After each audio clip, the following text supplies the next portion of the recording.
Hi guys, ඔන්න අද අපි පොඩි වැඩක් කරන ගමන් ඉන්නේ මාත් එක්ක ඉන්න අපේ 360 බෑන්ඩ් එකේ පර්කෂන් ප්ලේ කරන මල්ලි. ඉතින් එයාගේ පර්කෂන් වලට අපි පොඩි හයිබ්‍රිඩ් සිස්ටම් එකක් හදන් යන ගමන් ඉන්නේ ඒබල්ටන් එක.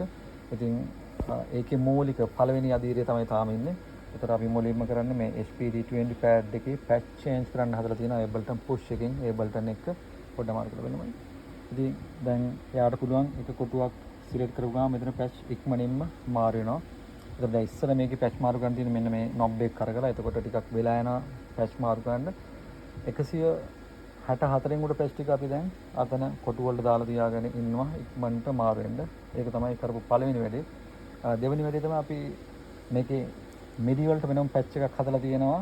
ඒබල්ටන් එකකින් සෑම්පල්ස් ප්ලේ කරනවා නම් එතකොට අතන එක කොටුවකින් ඒක ඉක්මනට ලෝඩ් කරලා දැන් මෙතන ප්ලේ කරද්දි මේ ප්ලේ වෙන්නේ ඒබල්ටන් එකේ තියෙන සාම්පල් එක.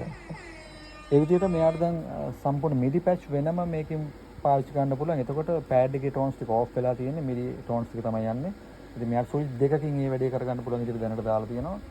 එතකොට දැන් මෙයාගේ පැච් ටික ඔටෝමැටිකලි මාරු වෙන්නත් එහෙමත් පුළුවන් මෙට්‍රොනෝම් එකත් එක්ක යනවනම් මෙට්‍රොනෝම් එකත් එක්ක යන්නේ නැති ඒවා රියල් ටයිම් මාරු කරගන්න පුළුවන් අර පැච් වලින් ඉක්මනින්. ඒ වගේම GST පාවිච්චි කරනවා. ඊළඟට අපි තුන්වෙනි වැඩකුත් කරා නේද? ඊළඟට අපි දාලා තියෙනවා තව හරි ඔච්චරනේ ඔච්චර. ඒ වැඩ ටික තමයි කරේ. ආයි ලයිට් ඩිසයින්ස් හදලා තියෙනවා. මේක තමයි දැනට මේ හයිබ්‍රිඩ් සිස්ටම් එකක් හදාගෙන යන එකේ මූලික ටික. ඉතින් අපි හිතන් ඉන්නේ මෙයාගේ සම්පූර්ණම රිග් එක මේ විදිහට ඉක්මනින්ම කන්ට්‍රෝල් කරන්න පුළුවන් විදිහට සිස්ටම් එකක් හදාගෙන යන ගමන් තමයි තියෙන්නේ.